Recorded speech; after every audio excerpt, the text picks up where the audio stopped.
नमस्कार, मैं रवीश कुमार। गजब ही हो गया। आसमान से बिजली नहीं गिरी, बस गनीमत है, मगर कड़की ऐसी है कि उसकी रोशनी में जवाहरलाल नेहरू चमक गए हैं। विद्या कसम। सेंगोल के प्रचार में नेहरू का भी खूब प्रचार हो रहा है। इस सेंगोल को लेकर जो गलत बयानी हो रही है, हम इस वीडियो में उस पर भी बात करेंगे कि द हिंदू ने अपनी एक रिपोर्ट में कैसे इन सब की पोल खोलकर रख दी है। सेंगोल को लेकर गलत बातें, आधी अधूरी बातें और झूठ का इतना प्रचार हो रहा है कि उसे बताने में यह वीडियो लंबा हो ही जाएगा। आपसे गुजारिश है कि पूरा देखिए ताकि पता चले कि आपको कैसे धोखे में रखा जाता है। बात है कि जिस संसद भवन के उद्घाटन में राष्ट्रपति को नहीं बुलाया गया, राज्यसभा के आमंत्रण पत्र पर उपराष्ट्रपति तक का नाम नहीं डाला गया, इसलिए ना कि चर्चा केवल प्रधानमंत्री की हो और वही दिखाई दें। अब उद्घाटन के दिन तो हर वीडियो में प्रधानमंत्री ही राष्ट्रीय व्रती के रूप में दिखाए जाएंगे। व्रत सब करते हैं, मगर उस दिन ऐसे दिखाया जाएगा कि राष्ट्र के लिए व्रत तो केवल प्रधानमंत्री करते हैं। जनता के पैसे से यह संसद बनी है, लेकिन इसका प्रचार ऐसे भी ना हो कि यह प्रधानमंत्री की निजी उपलब्धि है। खैर, हमारा फोकस उन पर ही था, मगर जैसे ही कैमरे ने शिफ्ट फोकस किया, अपना फोकस बदला, पीछे से नेहरू जी आते दिख गए। अब देखिए, सेंगोल लाया गया कि प्रधानमंत्री मोदी जी का प्रचार होगा कि वे कितनी बारीक चीजों पर नजर रखते हैं, मगर प्रचार होने लगा है नेहरू जी का। 14 अगस्त 1947 की रात जब संसद में आजादी का ऐलान हुआ, तब नेहरू का वह भाषण पूरी दुनिया में ऐतिहासिक हो गया। 28 मई को जब संसद भवन का उद्घाटन हो रहा होगा, तब सेंगोल के बहाने भारत नेहरू की भी चर्चा कर रहा होगा। होना तो नहीं चाहिए था, मगर हो गया। सरकार ने सेंगोल के लिए जो प्रचार वीडियो बनाया है, उसमें नेहरू जी और उनके सहयोगी जी सी राजगोपालाचारी जी का नाम कितनी बार आता है, आप ध्यान से सुनिए। पहले सरकारी वीडियो को देख लीजिए, फिर आगे बताऊंगा कि कैसे नेहरू का पिछले 3-4 दिनों से खूब प्रचार हो रहा है। दिल्ली, भारत अपनी स्वतंत्रता के समीप था। ब्रिटिश शासन से मुक्ति की बेला थी। स्वराज के लिए संघर्ष में हजारों गिरफ्तार हुए और मारे गए, और दशकों बाद राष्ट्र अपनी लक्ष्य के समीप था। वो लक्ष्य था स्वाधीनता, स्वतंत्रता। अब अंतिम वाइसरॉय लॉर्ड माउंटबेटन को एक महत्वपूर्ण कार्य करना था, भारतीयों को उनका स्वराज्य सौंपने का कार्य। परंतु उनके सामने एक सवाल था, स्वराज्य को किस प्रकार सौंपा जाए। ऐसे में हाथ मिलाने की रस्म शायद ही काम आए। तो इस गौरवशाली क्षण के प्रतीक के रूप में कौन सी रस्म अपनाई जाए, उन्होंने पंडित जवाहरलाल नेहरू के सामने अपना ये सवाल रखा। यह एक उचित सवाल था जिसके बारे में विचार विमर्श की आवश्यकता थी। नेहरू जी ने यह प्रश्न जाने माने स्वतंत्रता सेनानी श्री सी राजगोपालाचारी के सामने रखा, जिन्हें राजा जी के नाम से जाना जाता था। वे तमिलनाडु से थे। नेहरू राजा जी की विद्वता और भारतीय परंपराओं और सभ्यताओं पर उनके ज्ञान का सम्मान करते थे। राजा जी को इसका समाधान भारत के गौरवशाली अतीत में मिला। तमिलनाडु के चोला साम्राज्य में, जो भारत के प्राचीनतम और दीर्घकाल तक चलने वाले साम्राज्यों में से एक था, एक चोला सम्राट से दूसरे सम्राट को सत्ता का हस्तांतरण नीति परायणता के प्रतीक अर्थात सेंगोल सौंप कर किया जाता था। भगवान शिव के आशीर्वाद का आवाहन करते हुए उस समय के महंत द्वारा सेंगोल को आशीष प्राप्त होता था। क्योंकि चोला शिव के प्रबल भक्त थे, उनके द्वारा स्थापित हजारों वर्ष पुराने मंदिरों में आज भी पूजा की जाती है। हस्तांतरण की प्रक्रिया के पश्चात पंडित जवाहरलाल नेहरू ने 14 अगस्त 1947 की मध्य रात्रि को अपना विश्वविख्यात भाषण राष्ट्र के नाम संबोधित किया। –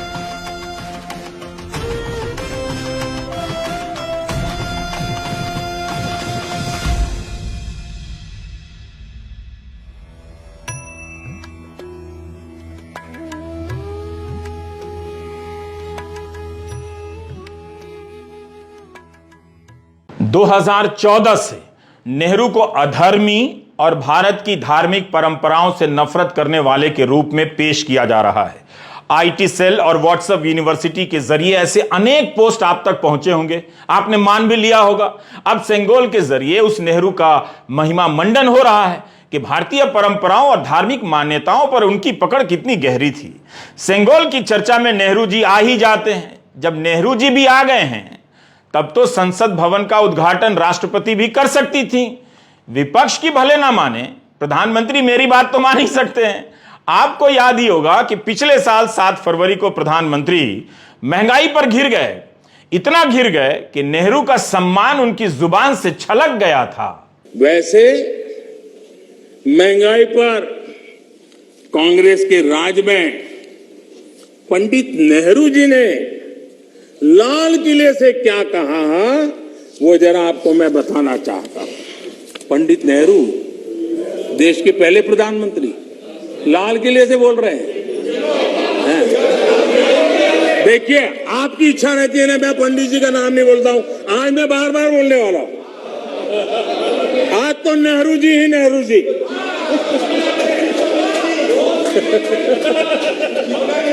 मजा लीजिए, आज आपके नेता कहेंगे मजा आ गया। केवल नेहरू नहीं आए हैं, मीडिया तो मुगलों को भी ले आया है सेंगोल के बहाने, और ईस्ट इंडिया कंपनी को भी। वैसे मीडिया में सेंगोल को लेकर जो रिपोर्टिंग हुई है उस पर हम आगे जरूर बात करेंगे, बड़ा गंभीर मसला है।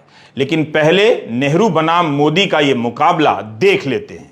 आज तक ने अपनी वेबसाइट पर लिखा है कि सेंगोल राजदंड आखिरी बार मुगल साम्राज्य द्वारा 1526 से लेकर 1857 लिखा गया है, इस्तेमाल किया गया था। आज तक ने यह भी लिखा है कि ब्रिटिश इंडिया कंपनी द्वारा भारत पर अपने अधिकार के प्रतीक के रूप में सेंगोल राजदंड का भी उपयोग किया गया था। मैं इस पर अभी ज्यादा जोर नहीं दूंगा। पता चला भाई लोग मुगल का नाम सुनते ही बुलडोजर लेकर पहुंच गए। अब देखिए, भारत सरकार ने सेंगोल पर एक वेबसाइट ही बना दी है और इस पर भी G20 लिख दिया है कोने में। इस G20 का इतना प्रचार हो रहा है कि क्या पता एक दिन ट्रैफिक इंस्पेक्टर चौराहे पर आपको पकड़ लेगा और सवाल पूछेगा, और अगर आपको पता नहीं होगा G20 के बारे में तो क्या पता लाइसेंस ही रद्द कर दे। मतलब आप कुछ भी पढ़िए, आपको G20 का लोगो देखना ही पड़ेगा। वैक्सीन सर्टिफिकेट की तरह यह मामला हो गया है। G20 के चिन्ह से युक्त इस सरकारी वेबसाइट पर 13 भाषाओं में सेंगोल के बारे में बताया गया है। इस पर नेहरू की तस्वीरें हैं, कई प्रसंगों में नेहरू के बारे में जानकारी है कि नेहरू ने उनसे पूछा, इनसे पूछा, ये किया, वो किया। जब नेहरू ने इसे माउंटबेटन के साथ स्वीकार किया तब 7वीं सदी की कोलारू पदिगम पद्य को गाया गया। यह भी लिखा है कि आधीनम शैव परंपरा के गैर ब्राह्मण अनुयायी थे तथा 500 वर्ष प्राचीन थे। चोला वंश में सत्ता के हस्तांतरण को एक विशेष अनुष्ठान से शैव मत के श्रेष्ठ धर्म गुरुओं द्वारा पवित्र किया जाता था। श्री राजगोपालाचारी ने तमिलनाडु स्थित थिरुवावदुथुरई आधीनम के प्रमुख से भारतीय हाथों में सत्ता के हस्तांतरण के लिए उसी अनुष्ठान को करने का अनुरोध किया। आधीनम ने इस कार्य को संपन्न करने के लिए अगस्त 1947 में कुछ लोगों के एक विशिष्ट समूह को दिल्ली भेजा। इस वेबसाइट पर प्रतीकों का महत्व समझाया गया है, लेकिन राष्ट्रपति भी तो एक महत्वपूर्ण प्रतीक हैं। उनके सम्मान का क्या हुआ? जब अंबेडकर ने 4 नवंबर 1948 को संविधान समिति के सामने ड्राफ्ट कॉन्स्टिट्यूशन को पेश किया, तब उन्होंने ही कहा था कि राष्ट्रपति देश का प्रतीक हैं। उनसे उद्घाटन क्यों नहीं कराया गया, जबकि संसद की संवैधानिक प्रमुख तो वही हैं? इनमें से कई बातों को चुनौती दी जा चुकी है। हम द हिंदू के लेख की बात आगे करेंगे, लेकिन पहले नेहरू का हिसाब कर लेते हैं। आप ही बताइए, नेहरू धार्मिक परंपराओं के प्रति कितने संवेदनशील और गंभीर नजर आते हैं। बेशक उन्होंने सी राजगोपालाचारी से पूछा और उन्होंने सरकारी कथा के मुताबिक बहुत मेहनत से इसकी खोज की। नेहरू ने इसे स्वीकार किया और 7वीं सदी की पद्य रचना के गायन के साथ ग्रहण किया। इतना सब नेहरू ने किया, फिर भी रविशंकर प्रसाद बहुत गुस्से में है कि इतिहास भुला दिया गया। जनाब, इतिहास की याद तो आपको आज आई है। 1947 में सोचिए, जब भारत के इतिहास पर पर्याप्त किताबें भी नहीं थीं, नेहरू का इतिहास से कितना गहरा रिश्ता रहा होगा कि चोला साम्राज्य से जुड़े राजदंड को ले आए। एक तरफ सरकार के प्रचार वीडियो में नेहरू नेहरू हो रहा है, दूसरी तरफ रविशंकर प्रसाद नेहरू पर ही गुस्सा हो रहे हैं कि वॉकिंग स्टिक की तरह इस्तेमाल कर रहे थे इन छड़ियों का। मगर यह बात तो सरकार के प्रचार वीडियो में नहीं है। आज तक बीजेपी ने कभी सेनेगल का नाम नहीं लिया, लेकिन अचानक सब सेनेगल के विशेषज्ञ बन गए हैं। अब जहां तक सेनेगल की बात है, यह भारत की बहुत बड़ी परंपरा है। आज भाजपा की ओर से एक सवाल मुझे पूछने की इच्छा जरूर है कि सेनेगल जो दक्षिण भारतीय आध्यात्मिक सांस्कृतिक धरोहर है भारत के इतिहास की, वो नेहरू जी की वॉकिंग स्टिक कैसे बन गई? इसका जवाब कांग्रेस को देना पड़ेगा। और वो पड़ी हुई थी इलाहाबाद के म्यूजियम में, क्यों नहीं खोज खबर दी गई? आज देश ने खोज खबर ली, आज मोदी जी ने खोज खबर ली, और आज भारत की वो महान धरोहर को उसी आध्यात्मिक आदर के साथ संसद भवन में स्थापित किया जा रहा है। तो कांग्रेस पार्टी को अगर अपने इतिहास से ही चिढ़ है तो मुझे कुछ नहीं कहना है। पहले तय कीजिए कि करना क्या है। अब म्यूजियम में कोई चीज रखी है, उससे भी चिढ़ है। अभी हाल में प्रधानमंत्री ने म्यूजियम का उद्घाटन किया। रविशंकर जी सुनिए, यह सेनेगल नेहरू को मिला इसलिए म्यूजियम में है। प्रधानमंत्री मोदी तो तोहफों की नीलामी करवा देते हैं। उन्हें यह मिला होता तो आज किसी भगोड़े के पास होता। अगर कोई चीज म्यूजियम में है तो उसका अनादर कैसे हुआ? अखबारों ने ही किस आधार पर लिख दिया कि इसे वॉकिंग स्टिक माना जाने लगा था? उसे रविशंकर प्रसाद ने इस तरह से कैसे कह दिया कि इसका इस्तेमाल वॉकिंग स्टिक की तरह हो रहा था? क्या बीजेपी आईटी सेल के चीफ अमित मालवीय के इस ट्वीट से, जिसमें सेनेगल के नीचे अंग्रेजी में लिखा है नेहरू को भेंट की गई टहलने की सोने की छड़ी, अमित मालवीय कम से कम यह तो देख लेते कि म्यूजियम की तस्वीर में नहीं लिखा है कि इसका संबंध सत्ता के हस्तांतरण से है। हिंदी में यही लिखा है कि नेहरू को भेंट की गई। इसे लेकर नेहरू के खिलाफ फिर से एक नया अभियान चल पड़ा है कि कैसे वे धार्मिक चीजों का अनादर करते थे। क्लियर ही नहीं है ये। एक तरफ बता रहे हैं कि धार्मिक चीजों का अनादर करते थे कि दक्षिण से सेनेगल मंगाए, अब कह रहे हैं कि टहलने की छड़ी की तरह इस्तेमाल करते थे इसलिए आदर नहीं करते थे। सेनेगल क्या, कोई भी प्रतीक उसका अपना महत्व होता है। मैं उस महत्व को कम नहीं कर रहा, लेकिन अचानक ऐसी भावुकता पैदा की जा रही है जैसे भारत का सारा गौरवशाली इतिहास या इतिहास का सारा ही गौरव इसी सेनेगल में समाहित है। आपको भी तो आज ही पता चला रविशंकर जी, यानी आप भी उस महान परंपरा से अनजान रहे होंगे। सवाल वर्तमान का है, दांव पर भविष्य है कि क्या विपक्ष के साथ इस तरह का बर्ताव होगा? क्या राष्ट्रपति को नहीं बुलाया जाएगा? आखिर कोई चीज म्यूजियम में रखी है, उससे बीजेपी इतनी चिढ़ती क्यों है? क्या मीडिया ने भी इसी तरह का अतिरिक्त उत्साह नहीं दिखाया? हमारी सरकार का मानना है कि इस पवित्र सेनेगल को किसी संग्रहालय में रखना अनुचित है। सेनेगल की स्थापना के लिए संसद के भवन से अधिक उपयुक्त और पवित्र और उचित स्थान कोई हो ही नहीं सकता। ये क्या दलील है? क्या म्यूजियम में रखा जाना अनुचित होता है? तब तो देश भर के म्यूजियम में जितनी चीजें रखी हैं वो सब अनुचित तरीके से रखी हैं, और उन्हें पवित्र तभी माना जाएगा जब वे स्पीकर के आसन के बगल में रखी जाएंगी और प्रेस कॉन्फ्रेंस अमित शाह करेंगे।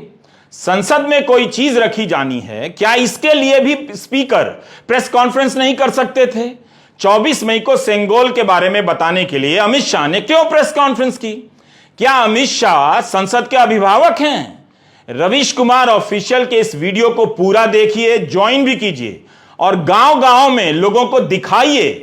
आपको पता चलेगा कि कैसे आपके साथ इतिहास के नाम पर छल हो रहा है। ऐसी चीजें ठीक से रहें तभी तो म्यूजियम में रखी जाती हैं। और कहां रखी जाती हैं? गोदाम में रखी गई थी, तभी तो इलाहाबाद के म्यूजियम से निकालकर दिल्ली लाया गया। सीपीएम नेता सीताराम येचुरी ने अपने ट्वीट में कहा है कि स्वतंत्रता संग्राम के इस मोड़ पर हमारे नेताओं को कई तरह के उपहार मिला करते थे जिनसे हमारी साझा संस्कृति का पता चलता था। इनकी सम्मानित जगह म्यूजियम ही होती है, और यही नेहरू ने सेनेगल के साथ किया, यह सीताराम येचुरी ने कहा है। प्राचीन ज़माने में आपका चोला जो साम्राज्य था, उसका एक परंपरा रहा कि जब भी एक नया राजा अपना अधिकार लेता है तो वहाँ पे उन धार्मिक पीठाधिपति जो है वो इनको ये सेनेगल देते हैं। इसके मायने ये था कि भगवान का संरक्षण है आप पे राज करने के लिए।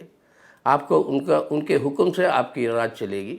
और व्यवस्था जो था उस समय, वो राज का यही था कि राजा और प्रजा। अब ये जो सेंगोल है उसको अब वापस हमारे सांसद में ले आना, तो ये एक ऐसी बात हो रही है कि हमारे देश के अंदर जो जनतंत्र है, जिस जनतंत्र का मतलब ये है कि संबंध है एक देश और एक नागरिक के बीच में, सेंगोल को ले आना इसके विपरीत है। एक देश और नागरिक के बीच में संबंध जो आज हमारा जनतंत्र का है, जो हमारे संविधान में जिसकी रचना हुई है, जहाँ पर हर नागरिक किसी भी धर्म के साथ जुड़ा हो, कोई भी जाति का हो, कोई भी लिंग हो, उनका कोई भी विविधता हो, सबकी औकात और सबका अधिकार बराबर है। और यहाँ पर ये एक देश और नागरिक के आधार पर ये जनतंत्र चलता है। वहाँ पे एक ऐसी सिंबल ले आओ आप जिसका प्रतीक है कि राजा और प्रजा के बीच में संबंध। यानी आज जो जनतंत्र है हमारे देश के अंदर, उसको कमज़ोर किया जा रहा है। हर पहलू पे उसके ऊपर तानाशाही हमले बढ़ रहे हैं इस सरकार के चलते हुए, और उसी के साथ साथ आप ये प्रक्रिया को वापस ले आ रहे हो देश की परिभाषा में कि राजा और प्रजा की व्यवस्था जो है वो अब आगे को चलने वाली है। अब ये कहना कि ये सेंगोल जो है हमारे राष्ट्रीय आंदोलन के साथ जुड़ी हुई है, इसके बारे में कोई तथ्य नहीं है। देश की आज़ादी के बारे में ब्रिटिश पार्लियामेंट के अंदर ये निर्णय लिया जाता है कि देश को, भारत को फलाना दिन में उनको जो है उसकी स्वतंत्रता दी जाएगी, क्योंकि ब्रिटिश हुकूमत से। बात समझिए कि येचुरी क्या कह रहे हैं। संवैधानिक लोकतंत्र नागरिक और प्रतिनिधियों के संबंधों पर टिका होता है, ना कि राजा और प्रजा के प्रतीकों पर। अब देखिए, नई संसद को लेकर बीजेपी ने जो प्रचार वीडियो बनाया है, उसमें प्रधानमंत्री भाषण दे रहे हैं कि गुलामी की मानसिकता से छुटकारा पा रहे हैं, कर्तव्य पथ नाम कर दिया है। तो क्या इससे कर्तव्य बढ़ गया है? और अगर औपनिवेशिक मानसिकता से छुटकारा पाना है तो हम आपको एक बार फिर से सेंगोल की वेबसाइट पर ले जाना चाहते हैं, केंद्र सरकार की बनाई इस वेबसाइट पर। इसमें सवाल जवाब वाले खंड में क्या कहा गया है उस पर गौर कीजिए। इसमें एक सवाल है कि क्या विश्व में कहीं से भी प्रतीक का कोई और उदाहरण है जो दिखाता हो कि शक्ति ईश्वर से प्राप्त होती है, ईश्वर से प्राप्त होती है। और इस सवाल का जवाब दिया जा रहा है कि यहां एक उदाहरण है, इन्हें एक ही उदाहरण मिला। 1661 में चार्ल्स द्वितीय के राज्याभिषेक के लिए इंग्लैंड की रानी का सॉवरेंस ऑर्ब बनाया गया। यह 362 वर्षों के बाद आज भी राज्याभिषेक के समय नए राजा रानी को दिया जाता है। यह एक स्वर्ण निर्मित वृत्त है जिस पर एक क्रॉस चढ़ा हुआ है, और जो सम्राट को यह याद दिलाता है कि उनकी शक्ति भगवान से ली गई है। विश्व भर में शक्तिशाली प्रतीकों के कई उदाहरण हैं। बताइए, चार्ल्स द्वितीय के समय का उदाहरण देकर कह रहे हैं कि विश्व भर में शक्तिशाली प्रतीकों के कई उदाहरण हैं। सरकार लगता है खुद ही भ्रमित है। लोकतंत्र है सर ये। आप तो राजा के दैविक अधिकारों की स्थापना की बात कर रहे हैं। आप राजा नहीं हैं, आप प्रधानमंत्री हैं। जब राजपाट और जमींदारी खत्म हो गई तो राजशाही के प्रतीक का संसद में क्या काम है? जिस संसद में 2019 से आज तक डिप्टी स्पीकर नहीं है, क्योंकि यह पद विपक्ष के नेता को जाता है। इसकी बात ना कर आप नीति परायणता और राजदंड की बात कर रहे हैं। आप समझ रहे हैं कि नहीं? मेरी इस बात को समझिए। रवीश कुमार ऑफिशियल देखिए और लोगों को बताइए कि देखें, ताकि यह सच्चाई पहुंचे। बिना नेहरू के इनका काम नहीं चलता है। तो जाहिर है इनके सबसे बड़े काम में नेहरू कैसे नहीं आते। सुहाग है। अब हम आते हैं सेंगोल को लेकर, जो तमाम बातें हो रही हैं उन बातों को लेकर। मीडिया ने अपनी तरफ से किया या यह इतिहास उसे सरकार की तरफ से रातों रात पढ़ा दिया गया, इसका पता आप ही लगाएं तो बेहतर रहेगा। कहीं लिखा है कि सेंगोल का इतिहास सदियों पुराना है, इसका रिश्ता चोल साम्राज्य से रहा है। उस दौर में जब सत्ता हस्तांतरित होती थी तो मौजूदा राजा दूसरे राजा को सेंगोल सौंपता था। सरकार की साइट पर तो चोल वंश से ही इसका संबंध बताया गया है, मगर आज तक ने लिखा है कि सेंगोल राजदंड का पहला ज्ञात उपयोग मौर्य साम्राज्य द्वारा किया गया। मौर्य सम्राटों ने सेंगोल राजदंड का इस्तेमाल किया। गुप्त साम्राज्य, चोल साम्राज्य और विजयनगर साम्राज्य द्वारा सेंगोल राजदंड का भी इस्तेमाल किया गया। सेंगोल राजदंड आखिरी बार मुगल साम्राज्य द्वारा इस्तेमाल किया गया था, लेकिन कब किया गया था यह नहीं लिखा है, बस मुगल साम्राज्य के दौर की तारीख दे दी गई है। सत्ता का हस्तांतरण तो अभी नहीं हो रहा है, तो फिर सेंगोल पर इतनी बहस क्यों, चर्चा क्यों? अखिलेश यादव ने ट्वीट किया है कि इस वक्त नई संसद का उद्घाटन हो रहा है, नई सरकार का नहीं, सत्ता का हस्तांतरण नहीं हो रहा है। अगर यह इतना ही महत्वपूर्ण प्रतीक है तो इस अवसर पर इसे राष्ट्रपति को ही सौंपा जा सकता था, इस बहाने वे भी आ जाती। सवाल है कि संविधान ने जो सत्ता का बंटवारा किया है उसके तहत संसद के प्रमुख तो राष्ट्रपति हैं, उन्हें उद्घाटन के लिए नहीं बुला रहे हैं, उनसे नहीं करवा रहे हैं, लेकिन सत्ता का हस्तांतरण का प्रतीक क्या है इसका वर्णन पूरे देश में चल रहा है। रहस्य की तरह इसकी कहानियां चलाई जा रही हैं ताकि जनता का ध्यान विपक्ष के उठाए सवालों से हट जाए। जिस तरह से आपने देखा कि सरकारी योजनाओं का प्रधानमंत्रीकरण हुआ है, हर दूसरी योजना पर उनकी तस्वीर है, छाप है, उद्घाटन वही करते हैं, नाम भी प्रधानमंत्री गरीब कल्याण योजना टाइप होता है। ठीक इसी तरह प्रधानमंत्री ने इतिहास और परंपराओं का निजीकरण भी कर लिया है।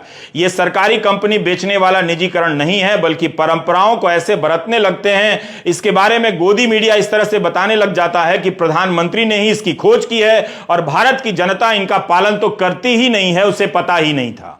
इसी को योजनाओं का प्रधानमंत्रीकरण और परंपराओं का निजीकरण कह रहा हूं।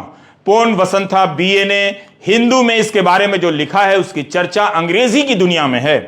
हिंदी के अखबार और चैनल इसे हिंदी के पाठकों तक यानी गांव गांव तक पहुंचने नहीं देंगे, इसलिए हम अपने आम दर्शकों के लिए इसका अनुवाद कर रहे हैं। आप ध्यान से सुनिए।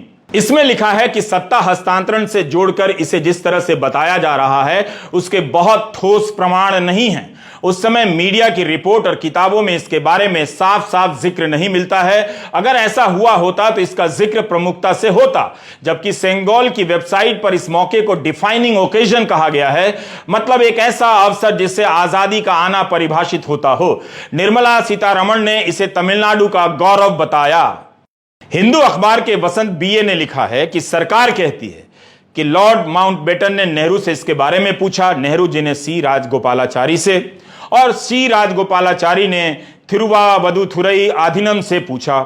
जैसा कि इस सरकारी वीडियो में दिखाया जा रहा है, वीडियो में यह भी दिखाया जा रहा है कि हवाई जहाज से इसे दिल्ली लाया गया, विशेष विमान से। अब इसकी भी पोल आगे खुलेगी। हिंदू ने लिखा है कि इसके तो प्रमाण हैं कि इसे दिल्ली लाया गया, मंत्रोच्चार हुआ, लेकिन इसके प्रमाण नहीं है कि इसे सत्ता के हस्तांतरण के प्रतीक के रूप में पेश किया गया। जब पत्रकारों ने चेन्नई में निर्मला सीतारमण से पूछा कि इसके प्रमाण क्या हैं, तो उन्होंने कहा बहुत सारे हैं, और इसकी एक फाइल सरकार की तरफ से प्रेस कॉन्फ्रेंस में आए रिपोर्टरों को दे दी गई। लेकिन जो फाइल दी गई उससे सत्ता हस्तांतरण के दावे की पुष्टि नहीं की जा सकती है, हिंदू अखबार ने लिखा है।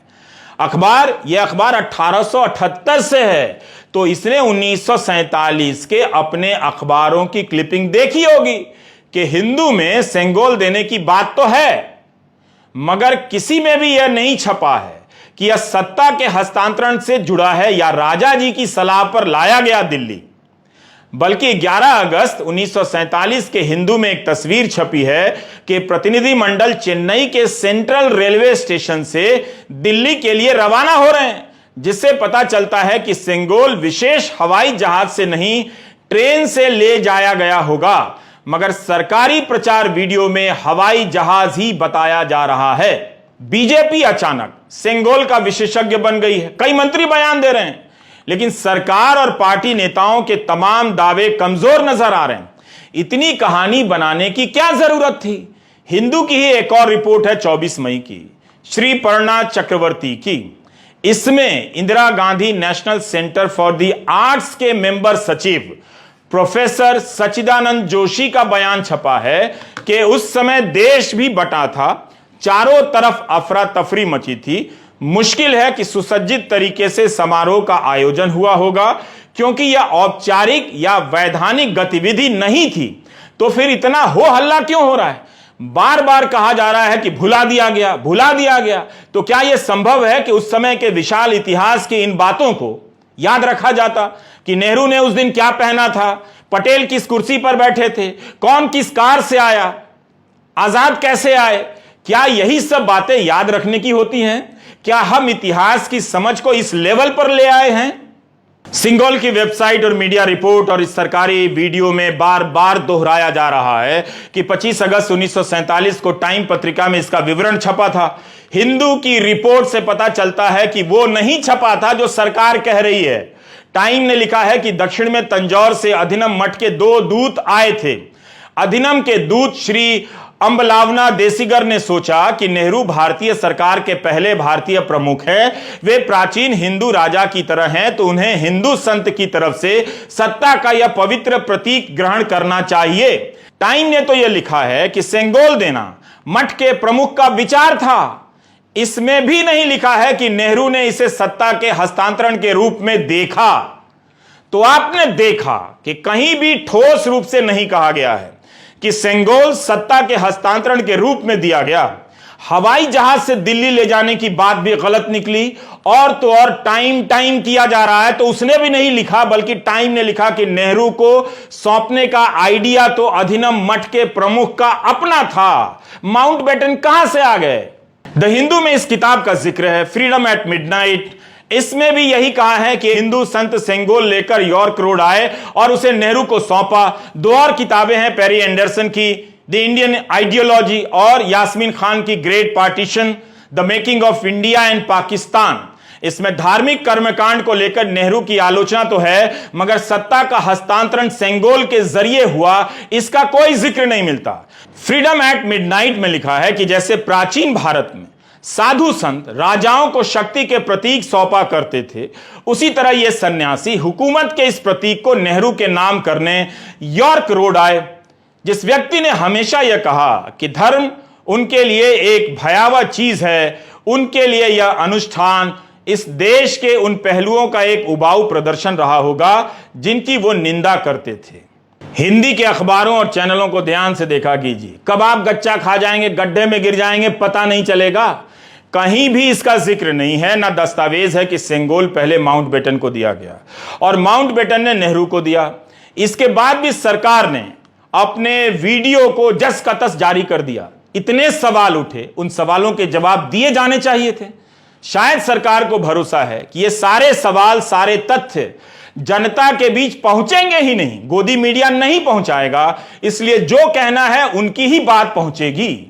और इस तरह सरकार ने वीडियो बनाकर देश भर में फैला दिया कि माउंटबेटन ने नेहरू से पूछा, नेहरू ने राजगोपालाचारी से, और वहां से तमिलनाडु से सेंगोल माउंटबेटन के पास आया और माउंटबेटन ने नेहरू को दिया, ब्ला ब्ला ब्ला। हिंदी में आए बाएं साएं।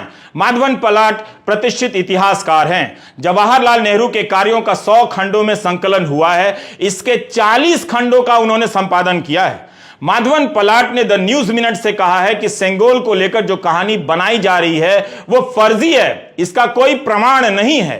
इस तरह से हिंदू अखबार ने सेंगोल और सत्ता हस्तांतरण से जुड़ी तमाम रहस्यमयी कहानियों की पोल खोल दी। बताइए, कहानी गढ़ने में इतनी मेहनत हो रही है, इससे मिलता क्या है? मगर यह बात कहीं से तो निकली होगी। अगर संसद के नए भवन का उद्घाटन इतना ही पवित्र काम है, तो इस अवसर पर पवित्रता के नाम पर इस तरह के झूठ और गलत बातें क्यों बोली जा रही हैं? कभी आप कैरमा पत्रिका की इस कवर स्टोरी को पढ़िएगा जो एस गुरुमूर्ति पर है, इनके बारे में पता चलेगा। एस गुरुमूर्ति तुगलक पत्रिका के संपादक हैं। हिंदू अखबार ने अपने रिसर्च में लिखा है कि इसी पत्रिका में 2021 में माउंटबेटन से नेहरू वाली बात केवल एक जगह छपी है। सरकार ने जितना कुछ कहा है वो सब इसी लेख से मिलता जुलता लगता है। इसमें लिखा है कि 1978 में श्री कांची कामकोटि पीठम के 68वें महंत श्री चंद्रशेखरेंद्र सरस्वती ने अपने शिष्य से यह बात कही थी। बताइए, वहां से इस बात को इतिहास का रूप दे दिया गया, वीडियो भी बन गया। किसी ने अपनी याद से कुछ कहा और वो इतिहास बन जाएगा। 26 मई की रात हिंदू अखबार की वेबसाइट पर अधिनम मठ के प्रवक्ता का बयान छपता है कि पहले गणतंत्र दिवस के बाद मठ ने एक विशेष स्मारिका प्रकाशित की, जिनकी कॉपी अधिनम मठ के पास है। इसमें इस बात का जिक्र है कि मठ ने माउंटबेटन को एक सेंगोल दिया, जिसे बाद में नेहरू को दिया गया। प्रवक्ता ने कहा कि सेंगोल जब माउंटबेटन को दिया गया तब उन्होंने कहा कि इसे नेहरू को दे दीजिए। मठ के प्रवक्ता के बयान से साफ है कि सेंगोल का सीधा संबंध सत्ता के हस्तांतरण से नहीं है। प्रवक्ता कहते हैं कि माउंटबेटन के साथ उस समय की कोई तस्वीर नहीं है। जो उस वक्त जीवित थे वही पुष्टि कर सकते थे। हम इतिहास से सीखते हैं। ये तो गोलमोल बातें हुई।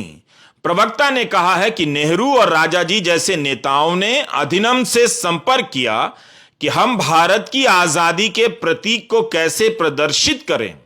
इसके आगे प्रवक्ता से जब पूछा गया कि क्या इसे सत्ता के हस्तांतरण के तौर पर माउंटबेटन ने नेहरू को दिया, तब प्रवक्ता का जो जवाब है वो पूरी तरह से हां में नहीं है।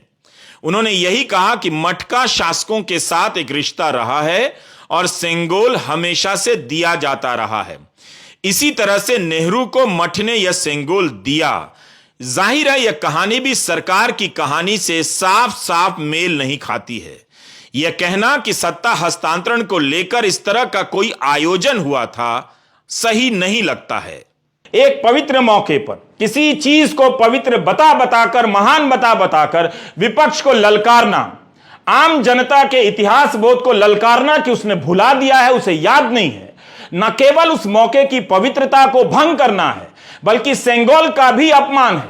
और तो और चेन्नई में निर्मला सीतारमण की प्रेस कॉन्फ्रेंस के बाद पत्रकारों को जो फाइल दी गई उस पर 26 मई 2023 को एक ब्लॉग पोस्ट लिखा गया, जिसे तमिल लेखक जया मोहन ने लिखा। इसका टाइटल आप जानते हैं क्या है? WhatsApp history. आप स्क्रीन पर तमिल लेख का अंग्रेजी अनुवाद देख रहे हैं। इसमें जया मोहन ने इस प्रसंग का मजाक उड़ाया है कि सेंगोल का सारा इतिहास सोशल मीडिया में फॉरवर्ड होकर आया है।